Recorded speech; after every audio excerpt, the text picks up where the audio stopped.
All right, we continue on chapter 3 of Gulliver's chapter 3, part 4, Voyage to the Land of the Winhams by Jonathan Swift, where Gulliver, is taken into this family of Winhams and is taught the language, and as thus begins to learn more about them, and they begin to learn more about him.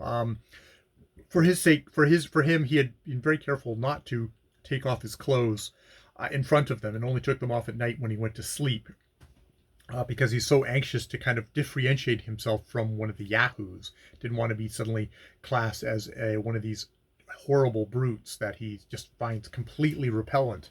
But that does get discovered by Sorrel Nag, the valet of his master, who he now does indeed call his master. He's in a subservient position. And it's discovered. He shows himself off, though he hides his private bits, which really confuses the horse. It's like, we don't, what's this whole thing? Why would you be ashamed of something that nature gave you? So again, that seems to be getting into that thing of like a kind of a pre-fall society of these are unfallen creatures. They know no shame. And indeed, there's a point where it says, like, he tells them about kind of sailing on a ship, made of this vessel made of trees, built by fellows like himself. And he says, like, well, I don't know what that is. It seems to be one of those things of, like, you're saying stuff that isn't to be, isn't to be, which is his way of saying, are you lying? But they don't actually have a word for lying in this culture, which is another one of these free fall. The other thing that we find out the Winhams don't have is literature. There's no writing, no literature, no books, stuff like that. So, which is interesting. Like, how would a society like that go? I mean, we have a lot of kind of cultures where there isn't so much writing as everybody keeps everything in their head. So I guess there could be that. Um, so yeah, it's one of those interesting little thought experiments. Could this society exist at whatever level it is at? I mean, maybe it's an agricultural society, so it could actually survive at that level, um, without written records. I don't know. I don't know. But yeah, that's kind of an interesting thing in there of, we're definitely setting this up as that kind of thing. And at the very end here, he does confess. It's like, well, because his master's like confused, like, well, why didn't the Winhams of your land like allow you to do this stuff? I can't believe that they would allow you to do this all on your own, that they weren't supervising you.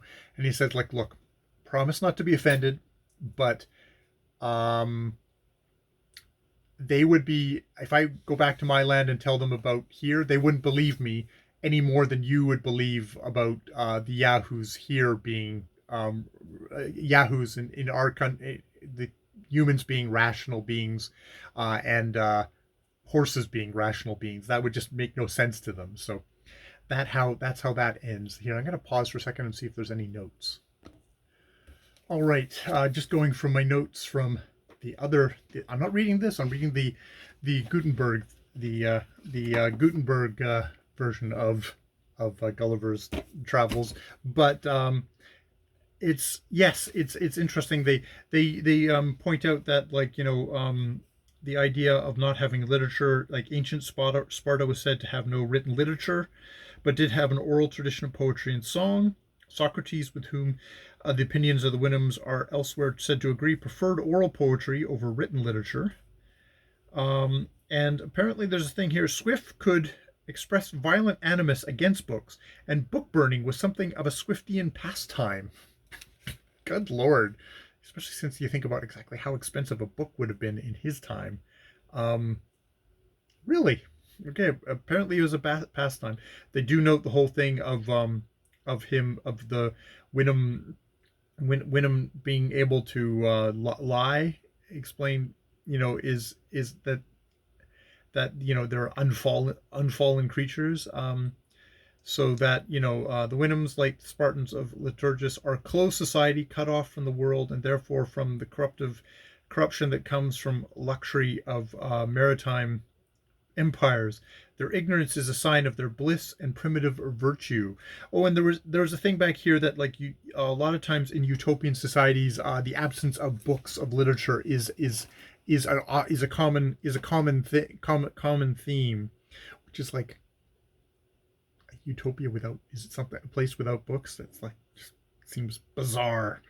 Um, there's a thing here that Gulliver makes the master promise to suppress the truth about what he's like underneath his clothing, and this might actually be one of the reasons why, apparently, spoiler, he gets deported later by a council of Winhams because of his corrupting influence on them. He's already introducing kind of the ideas of hiding truth and stuff like that, which is obviously going very much against the society. So yeah, that's my notes, my little discussions on this part of Gulliver's Travels, part 4, chapter 3, in the land of the Winhams.